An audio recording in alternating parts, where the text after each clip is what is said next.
Among us, there are changemakers, leaders, and trailblazers who leave their mark on local communities and on the world stage, all part of Alumni UBC. And every year, our numbers grow and connections deepen. With opportunities for alumni to share meaningful ideas and tackle complex social issues, and career programs to help turn goals and aspirations into a meaningful professional life, with ways to get involved and give back, too.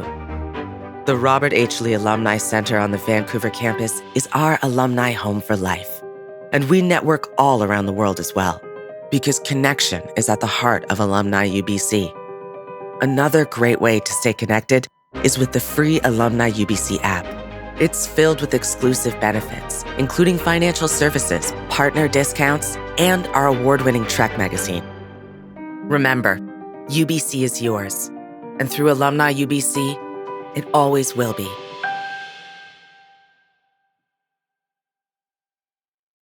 Hello and welcome from the College of Graduate Studies. My name is Paul Shipley. I'm the Associate Dean of the College. I'd like to start by acknowledging that UBC Okanagan is situated on the lands of the Silks Okanagan Nation and their peoples.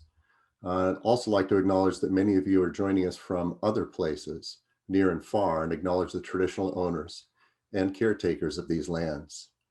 Today's panel has 5 people on it. We're delighted to introduce Dr. Paul Van Donkelaar, professor at the School of Health and Exercise and AVP Research at UBC Okanagan. Dr. Katrina Plamondon, assistant professor at the School of Nursing. Dr. Marianne Legault, associate professor in the Department of Languages and World Literatures. Dr. Monica Good, assistant professor of teaching in the Department of Languages and World Literatures. And Dr. Lisa Tober, assistant professor at the School of Engineering. Dr. Van Donkelaar. Thanks, Paul, and thanks everyone for joining us today. It's a pleasure to be able to speak to you a little bit about pursuing a career in academia. I should start off by saying that I'm probably the most distant from going through what you have all gone through as grad students and postdocs. So I graduated with my PhD in 1994, which makes me probably having my PhD longer than many of you are in age. So it was a long time ago, and certainly I think obviously the context has changed in the subsequent 25 or 30 years or so. But I think some of the things that I went through as a grad student and a postdoc are probably still relevant in some ways. So as Paul mentioned, I'm a professor in health and exercise sciences, and my specialty, my PhD is in clinical neuroscience. So I spend a lot of time and energy trying to figure out how the brain works or doesn't work in a variety of different populations. And so, my decision to pursue a career in academia actually was the foundation for it was as an undergrad, I was on the national rowing team and performed at a high level in rowing. And kind of one of the things I asked myself as I was sitting on my backside at 5 o'clock in the morning, going backwards down a lake was, why am I doing this? What's my motivation? What's my goal here? And that kind of got me interested in how the brain and the mind kind of help keep you motivated to pursue goals like this. And so, towards the end of my undergrad, I took a few courses that just made my heart sing. And they were all about how the brain controls movement. And so, I kind of finished my athletic career and decided to start going to a master's degree and focused on this aspect of brain function, and kind of just went from there. I think the key is to get to know as many people as possible, read as much as possible about your area, and interact as much as possible. Obviously, with COVID and the pandemic and all these Zoom meetings, it's a lot more different and difficult than what it was when we were able to meet in person, face to face, and have those conversations. But really that ability to engage with people and let them know a little bit more about what you're interested in, and seek their advice around what are the best ways forward in terms of pursuing those interests. My experience has been one where the work of academia, in terms of the research you do, a lot of it is very detailed oriented, and some might even argue really, really boring. Like some of those details can get drag you down, and so being passionate and curious about those things is really important, so that you do feel the urge to continue to look at that manuscript, or continue to go through that data analysis, or whatever your discipline might be in terms of those detailed levels of work. I think that's really important, to be passionate about it. Another important thing that I find is knowing when to just stop and turn off at the end of the day and move on to something else that has nothing at all to do with what your academic interests are. And so finding those other things to balance your life with, in addition to the work you do as part of your research, is super important. For my own trajectory, I got my PhD, and then I ended up doing 3 years of postdoctoral work. In my case, I left Canada and took the opportunity to go to Europe. So I spent 1 year in Marseille, France, and then another 2 years at the University of Oxford in England. And I think a postdoc, if it makes sense from the career trajectory that you're interested in, is a super important experience, but also an opportunity to go and do some things with quite a bit of freedom that you don't necessarily have as either a grad student or a faculty member. And so, I took the opportunity to go and see the world a little bit, and also do the work that I love. And then, the hard part is getting that faculty position out the other end. And so, it's definitely harder now than when I was applying, but certainly, I went through a process of applying for, I think probably at the end 20 or 30 jobs, and finally got one at the University of Oregon, where I was for 14 years, and then moved to the UBCO for the past 10 years. And so that's just the quick and short version of my trajectory. I'm happy to, in the breakout rooms or in follow-up questions, talk in more detail about some of the aspects of that trajectory and the decisions that I made as I was going along. But I'm happy to pass along now to, I think Katrina is going next. I'm not sure. Yeah, thanks. So lovely to join you all today. My name is Katrina Plamond, and I'm joining you from Kelowna, where I live very close to Okanagan Lake on the traditional territory of the Syilx people. I have a very different story of my career and trajectory in academia, in part because I'm a registered nurse, and so my first degree is in a practice profession. And I've had that degree for a long time now. It's weird to say sometimes, but I've been a registered nurse for 20 years. And my career has been quite circuitous. But I'll start first by even going to university. I was the very first person in my family to go to university. And I knew so little about even what a university was, that the first time I even understood what would happen at a university was as a student walking into my first lecture hall. I really had no clear idea of what it would be like. I have, the people in my family, it was a big deal if you graduated from high school. So it was a big step and a leap to go to university. And I wasn't quite sure what it would do for me. And I knew I loved learning, and I was really curious about many things. And I started off in sciences, and at one point had a small panic because I thought, if I end this, what will I do after? I've always had a worry. There was a sort of background worry about, what is any of this? What is the point? And I remember one day thinking, I can't have a job where I sit in a lab because I like people too much. And then I thought, oh, maybe I should do a degree in calculus. And also that didn't solve the problem of liking people so much and wanting to be around people. And it was quite an accident to end up in nursing, a happy accident. And I'm very glad I did, because a practice profession has been really aligns with my worldview. It aligns with what I want to be in the world. And I've always really had a deep commitment and desire to be in service and to do service leadership kind of work.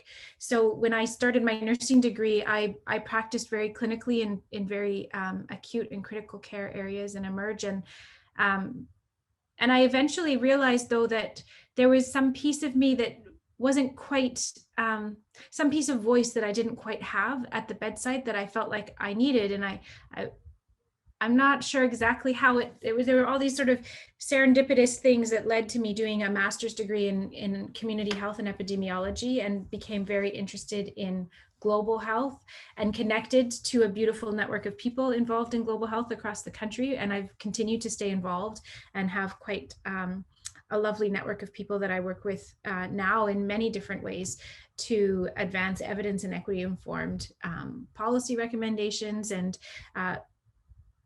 when I decided my decision to pursue a PhD really came, even though I'm an early career investigator and I'm an assistant professor and early in my academic career, my decision to pursue a PhD came at a sort of early midpoint in my career.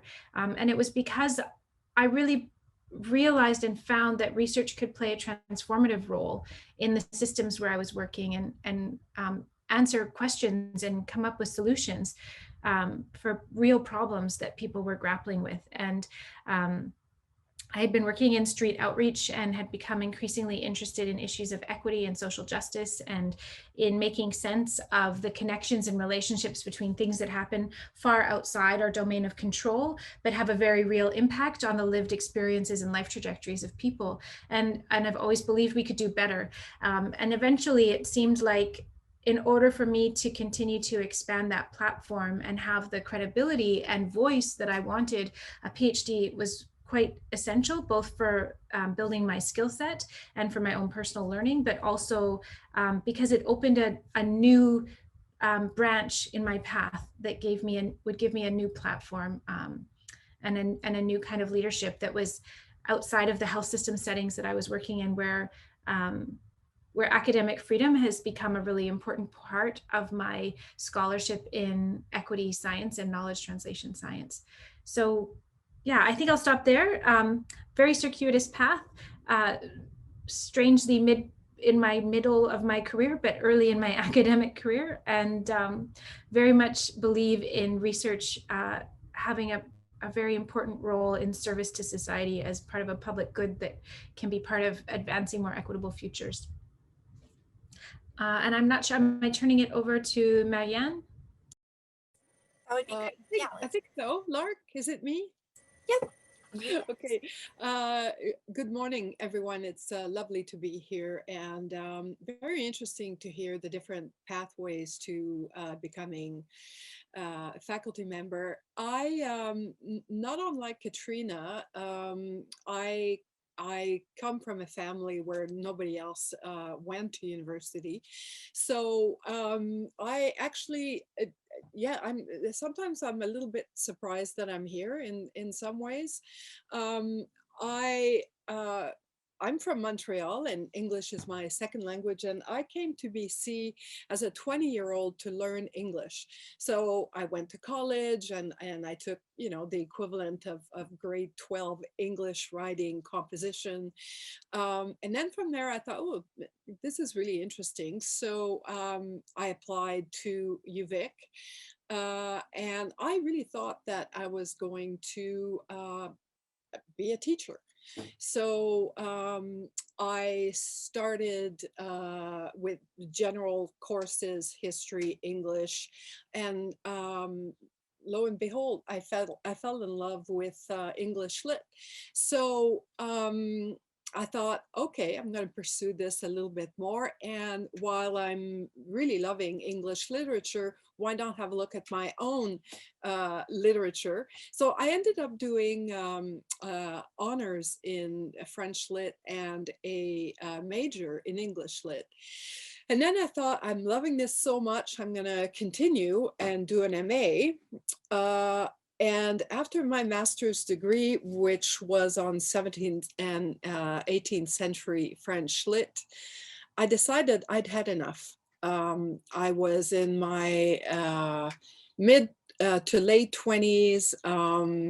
I came to university as a more mature student, and I wanted to have a paycheck and just live a normal life. So had a partner, bought a house, got a dog, did the whole thing, worked for the government. And within 2 years, I went, oh my God, I need more. I need more. So after 2 years, I decided, okay, paycheck is nice and everything, but I need to just go back and follow my heart. And what I would say is the decision to do a PhD for me was very much centered on finding the right person to work with. And that's really important because I knew that my heart was in 17th century. Why? Because I was taken, not unlike Paul, this sort of passion where I couldn't believe that the same issues then apply now, you know, questions of races, of gender inequity, of social equity, of love, of tragedies. And I really fell in love with that period and the whole literature around it. But it was important for me to find the right fit. And I found that fit actually at the University of British Columbia. So even though I lived on the island, I traveled back and forth as a PhD student. And I was lucky enough that I worked as a sessional also at UBC. So I did my PhD, and I was incredibly lucky to be hired at the first job that I applied for. So unlike Paul, I just kind of hit the lottery, and I got hired as an ABD, all but dissertation, which is kind of rare nowadays, particularly. And I started my career at the University of Melbourne in Australia. And although it was very hard to leave Canada, and all your cultural sort of familiar, you know, anchors, I would advise everyone in this room today, in this virtual Zoom room, if you have the opportunity to take either a postdoc or your first job overseas, do it. The amount of growth that you will go through by just getting to know a different culture, a different school system, because, you know, Australia doesn't function like we do here on even in its grading system. Just do it. So I was at Melbourne for 3 years as an assistant professor, and honestly, leaving Melbourne was my choice. It was one of the hardest decisions that I had to make, but I had aging parents, and I'm an only child. So Australia is a little bit, you know, out of the way. And I was lucky enough to land at UBC Okanagan. So that's kind of sort of my backdoor entry to academia. I love what I do, honestly. I know exactly what Katrina means when she talks about having a job where you have people contact. I couldn't just be, this year has been really hard for all of us, and particularly for anyone who's an extrovert like me, and you're stuck at home and you're not seeing anyone except for your dogs and maybe your significant other, and if you're really lucky, the male person. So it's having this contact with people and sharing knowledge, because it's not just a one-way thing, right? I find that I learn as much from my students as I hope that they do from me. So that's just a bit of a snapshot to my academic career, and I'm looking really forward to chatting with you later on. Thanks, Lark. I'm not sure who's next, given that I'm not sure if Monica's here. Yeah, let's shift to Lisa. next. That would be great. Okay, hi everyone, and thanks for having me here. So it is interesting to hear everyone's different paths, because mine is very, very different. But similar to Katrina, I'm first generation student. It was a big deal to graduate high school, let alone go into university. But in fact, I didn't. I went straight into industry, into the construction industry, and figured that that's where I was going to be. But it exposed me to engineers, quite a few engineers on site, and then into the offices, and I kept trying to help out. And they were the ones that really encouraged me to go to university and pursue an engineering degree. So I did my civil engineering undergraduate degree at UBC. And in my second year undergraduate, I got an opportunity to do a undergraduate research scholarship with NSERC and worked with a engineering professor, structural engineering professor there. And that's my first exposure to research. And I absolutely loved it. I kept working with the same professor throughout my undergrad, immediately started a master's, transferred to a PhD, so I don't have a master's, and just finished my PhD now and entering a faculty position. So I actually skipped over the postdoc, but I had, about three interviews, and I got this opportunity at UBC Okanagan, which was actually, out of all the universities, this was my school of choice. Coming from a small town with lots of outdoor activities and that kind of exposure, and combining that with like an international university just is the dream. So I'm very excited, and I'm actually just starting out. I will start July 1st. I haven't started yet. So if you would like advice on, the interview process and that transition, it's pretty fresh in my head right now. So why pursue an academic career in engineering or science?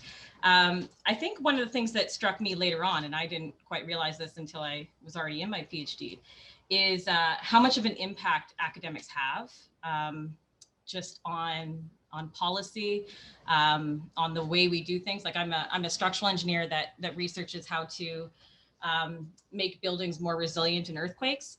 So currently we design buildings such that under an earthquake, they get heavily damaged. That protects the life inside, but it destroys the building. And so, in Christchurch 2011 earthquake, they have the same kind of design procedure in New Zealand. They demolished 80% of their city afterwards. So there's now research saying, hey, we can do better. We can actually make buildings not only keep standing, but also still be operable after an earthquake. So we're doing research on that. But not only am I doing research, so we can do that, actually making people adopt this new technology or adopt these practices is where changing in policy comes in. And academics are on the forefront of changing that policy. If you start looking into the various committees on the building code, on every aspect of the building code, you'll see it filled with professors. And so they focus their research, and our research changes into policy, our policies change the world. So you have such a massive impact and such a massive reach, as well as you can really choose your direction, and you can sort of be the captain of your own ship as a professor, which is also really intriguing. Like when you go work for a company, it's all about the bottom line, what's making us money. For here, it's like, what do you want to do? Where do you want to see change? And you can make that choice. And that's so very powerful. So for sure, getting a research faculty position is amazing for me. And again, it's kind of new, so I'm not going to be able to tell you all about the job because I haven't experienced it yet. And then the other thing I heard throughout was doing international work. So I didn't do the postdoc, and I'm UBC all the way through. I went UBC undergrad, UBC PhD, now in Vancouver, now UBCO faculty. But I did take opportunities for international research, and that's what I wanted to say too is, things like MyTech's Global Link or collaborative projects or even international conferences. If you don't have the opportunity to go to a different school, then take those opportunities to at least work on international collaborations, because you get some of those same things that I'm hearing. Like I got to work in a lab in China in 2020, which was not a great time to work in a lab in China. But, having that kind of exposure to different universities, different ways of doing things was super powerful. So anyway, yeah, I can give you lots of advice if you're just starting to apply to a job, as I said, because I just did it, but or engineering or anything. All right.